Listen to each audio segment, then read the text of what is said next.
I wanted to do a long-term review of the Redwing Iron Rangers. They're my daily driver, which I've been wearing for about the last 5 years. I got my first pair sometime in 2021, and I wear them almost every day, either in work clothes or in normal street clothes. So they were originally produced in 1930s. The date's not really known. Some stuff says 1922, some stuff says 1930 for coal miners. They're 100% handmade in the United States in a factory in Redwing, Minnesota, and the current price as of November 2025 is $350 US. So I have two pairs. My first pair, which I got in 2021, is this pair here, oxblood, brown, whatever you want to call it. As you can see, they still look pretty good, not too much wear and tear on them. The soles are really solid as well, and as you can see, they're stitched, not glued. But for a 5-year-old shoe that I wear probably 3 to 5 times a week, it's looking pretty good. Not too much wear and tear on them. Obviously they don't look new, but I think the age helps kind of with that rugged look they have. The other pair, oh, and these ones are the regular width, not their wide. I switched over to wide because I have a foot problem. That means I need to wear a wider shoe. So the other pair I have are these ones here. These are the rough out. When I bought them, I didn't know they were roughed out, so you can't really polish these. You just have to clean the dirt off of them. And these ones I got in either late 2023 or early 2024. It might have been mid 2024 when I moved last time. But as you can see, slightly different, roughed out texture. They all have the toe cap here.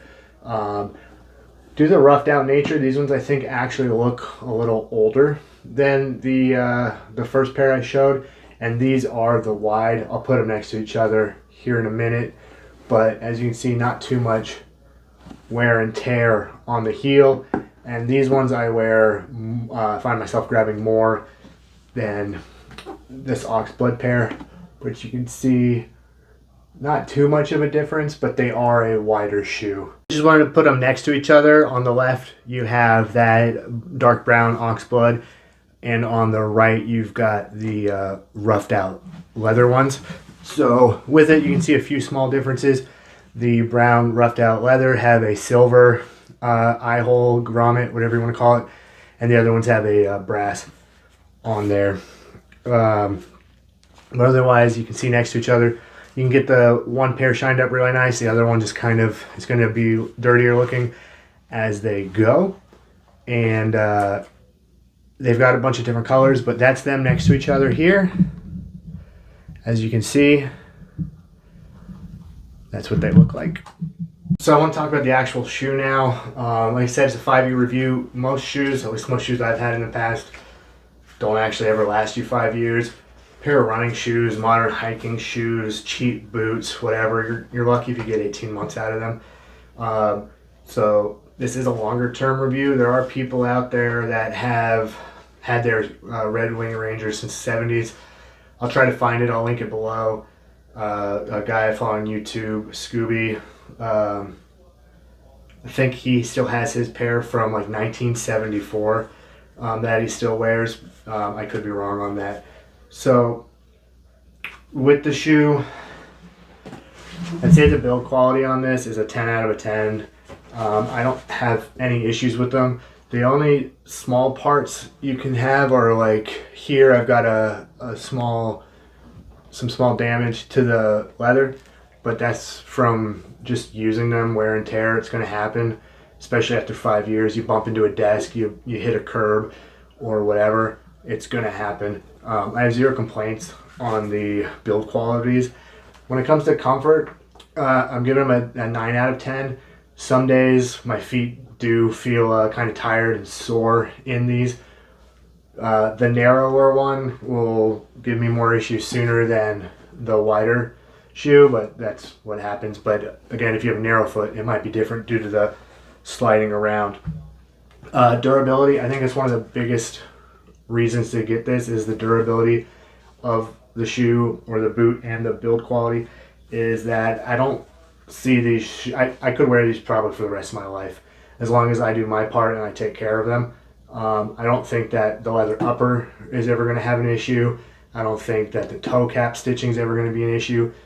When it comes to replacements, potentially the like these grommets here, the eyelets, those could be an issue. Like this one's coming up a little bit. I've had to cinch it down before.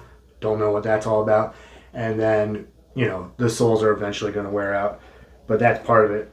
Like I said earlier, these are my daily driver. I wear these on the weekends. I wear these at work. I wear these off work, whether I'm just sitting at a desk or I'm walking around the city for my own time or not.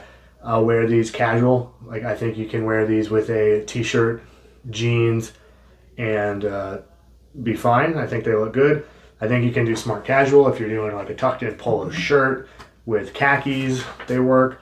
And I honestly think you can pull off business casual with these. Some people might disagree with that. But I think in the right circumstances, like a mismatched jacket or blazer and pants, you could probably pull it off. I wouldn't wear these with business professional. That's what dress shoes are for. But I will say that depending on the color, like with these ones, they have black. They used to have charcoal. They've got, I think, a true brown. These ones you could probably pull off better than the roughed out leather. But with that being said, I think that a pair of these work boots will be significantly better with a suit than sneakers or runners, which I think looks stupid, but that's neither here nor there. And as far as durability goes, like I said, I've been wearing these ones since 2001, and I've been all over the country with these things, multiple cities, rural environments, down some hiking trails, in the rain, all kinds of stuff. They're 10 out of 10. I mean, honestly, I'll probably buy another pair every couple of years of these. And then that just goes into the longevity. The quality's great. They're going to last forever. And the nice thing is these aren't a good welt, like a Goodyear welt. They're actually hand sewn in there, which means that when these soles eventually wear out, which this is 5 years, like these soles probably have another 10 or 15 years on them, at least 5 more years. When they do wear out, for $100, I can send them in to either Redwing itself, I think, or there's third-party cobblers who will put new Vibram soles on these, and you're good to go. So for probably less than a third the price, you get your same comfortable shoe with a new sole. And they've got a proven track record going back to the 1920s. So some of the pros for these: it's a buy once, cry once. You buy them, you've got them. As long as something crazy doesn't happen, you don't, tear them up on some farm equipment or something like that. So one thing is that, yeah, the initial price is a little expensive, but at $350, which is not what I paid for these. I paid, I think, $275, if memory serves me correct. But at the modern price of $350, these are only $70 per year. And every year I have them, the price per year goes down. If you find me a pair of $70 boots in this style, or Chukkas, or Chelsea boots, anything, they're not going to last you a year. The soles are going to be cheap, the glue's going to come undone, the leather's going to be crap. It's just going to fall apart, and you're going to have to buy a new pair of boots every year. So while you have to buy a new pair of boots every year, your cost is going to go up. This initial investment of $350, the price of use every year is going to go down. So when you see the initial price point, just think of how many uses am I going to get out of this? What's the price per wear? What's the price per year? And it's going to come out, and it's going to be a non-factor as long as you have the capital up front to purchase these. There's a wide variety of uses for these. They're good in all weather. I've worn them in snow. I've worn them in rain. I've worn them in muddy conditions, dry conditions, all over the place. And there's no use with that. Outdoors or indoors, it's not a factor for them. They've got really good traction. They've got Vibram soles. Everything has Vibram soles. They're good for rainy days. You don't want to walk in puddles with them. They're not waterproof. They're just leather, they're kind of water resistant. You could probably waterproof them, but that's not what they're for. And they're really comfortable to walk all day. I've walked all throughout DC in these. I've walked through multiple cities in them. Not an issue on concrete, not an issue on gravel, not an issue in grass, anything like that. I don't have like 5 years of B-roll saved up, so you're just going to have to take my word on that. And you will get compliments on them. Probably doesn't matter to you. Doesn't really matter to me, but people do like the shoes. When it comes to the cons of like what don't I like with this, so this one's kind of 50-50, is they do have a really stiff sole, which some people do not like. I was getting inserts for my foot, and the podiatrist was concerned with how stiff these things were and how they could possibly be comfortable. I think they're extremely comfortable once you get over the hump of not being used to it, because all modern shoes are pretty much EVA foam, super soft, very forgiving. These are very hard, which ironically I think makes them comfortable because your foot gets used to it, your foot splays out. So they do get some getting used to. They do have a steel shank, so somewhere in here is a piece of steel, and they will go off in airports. So if you're going through TSA, even if you're TSA pre-check, you got to take these things off. It makes the TSA question what you're doing. It makes people behind you give you all kinds of questions or tell you, hey, you don't need to take your shoes off, but you do. They will go off. I didn't believe the TSA guy the first time. Tried to walk through the metal detector. It'll set them off. So while I wear them at airports all the time, they're really not a good airport shoe because you do have to take them off. I wouldn't recommend them for hiking. Like if you're trying to do a dual use of like a work shoe / hiker, you probably could, but I wouldn't want to.